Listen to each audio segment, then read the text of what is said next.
Biz oxumuşuq əvvəlcə bu kitabda, yaşılda. Məsələn, əmr var, nəhi var, nə bilim, həvəsləndirməli var, cəza var, savab var. Quran-Kərimdə olan 7 mövzu. Görür, yaxşı, bu hardasa. Sonra baxdı başqa rivayətə 7 mövzunda başqa 7 mövzu deyir. Bunda olan 7 mövzu yoxdur o bunların içərisində. O da tam başqa 7 mövzudur. İndi hansıdır və niyə odur? Ki, heç bir də mötəbər deyil. Burada yazıb. Altında Xoi, mərhum Şia alimində onun fikridir. Deyir, yazıb 7 lüğət, 7 ləhcə, 7 mövzu, amma nə olsun, etibar deyil. Səhih, hətta deyirlər ki, Ayətullah Məhəmməd Hadi Mərifət Şia alimində oxumuş barəsində, adam çox işimirsiniz. Kitab var, Ət-Təmhid fi Ulumul Quran, kitabın 2-ci cildində. Deyir, hətta hədislər səhih də olsa, 7 ləhcəyə aid ola bilər. Hələ səhih olsa. Çünki hədislər səhih deyil. Düzgün nəzər yoxdursa, nə eləməliyik? İnkar edilməlidir. Vəssalam. Hərə bir söz deyir, bax, sənə deyirlər ki, bura gəl, ora gəl, bunu elə, onu elə. Sən hasil eləyərsən. 4 yol ayrıcısıdır.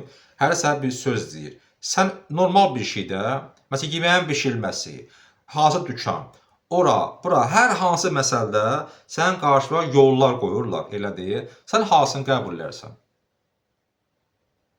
Hansından üstünlük verirsən, hansını qəbul edərsən, gərək ki, ortaya sən sübut qoyasan da ki, mən filan üstünlüyü gördüm və bunun üstünlüyü filan cəhətlərdəndir deyə mən bu qəbul edirəm.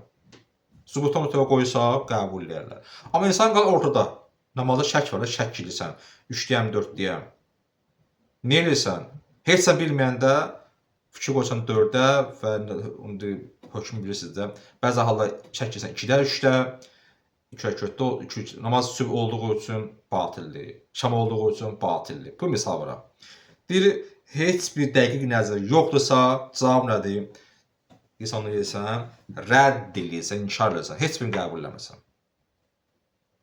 Aydın dəlil səhih olsa belə, hələ etibarlı mənbə olsa belə, 7 qiraətlə isbat olmadı. Ki, bəzilər ki, hə, rivayət səhihdir. Deyir, yaxşı, rivayətə baxırıq səhihə, amma yenə 7 rəqəm orada başqa mənadır. Biri öz rivayətini etibarlı bilir, 7 mövzu deyir. Biri öz rivayətini etibarlı bilir, 7 qiraət növüdür. Yaxşı, 7 qiraətdir, 7 mövzudur. Yəni, nədir? Hələ qiraətlər, bunlar öz rivayətlər hələ səhih bilirlər ki, əslində səhih deyil. Sadəcə avamlara yayılıb, yəni etibarı mənbə deyil, avam insanlar arasındadır. Avam biraz sözü bizə narahat eləməsin.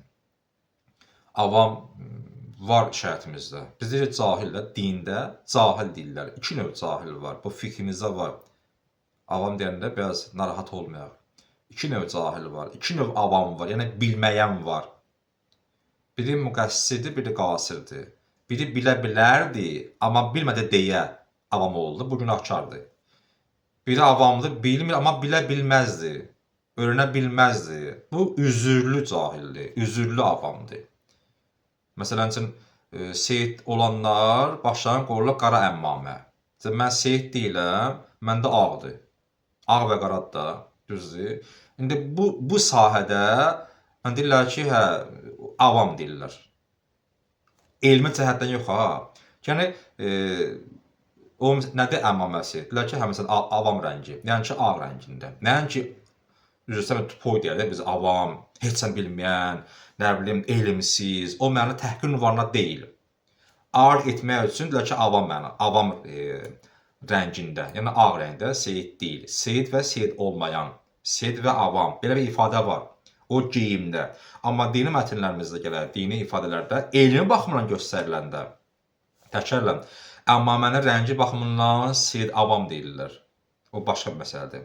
Var ki, insan elmi həddədir, o cəhətdən avam, yəni deyəndə 2 növ bölünür. Bilə-bilə, üzürlü səbəbə görə, bilə-bilə, üzürsüz səbəbə görə öyrənmədisə, bu da günahkar avam, günahkar cahil. Üzürü səbəb oldu deyə öyrənə bilmədi, bu da üzürlü avam və üzürlü, deməli, cahil. Birincisi nədir? Üzürsüzdür. Yəni, biz avam deyəni belə rahat olmayaq. Yəni, cahil də. Sonra, Peyğəmbərin neçə növ oxunması sabit olmayıb.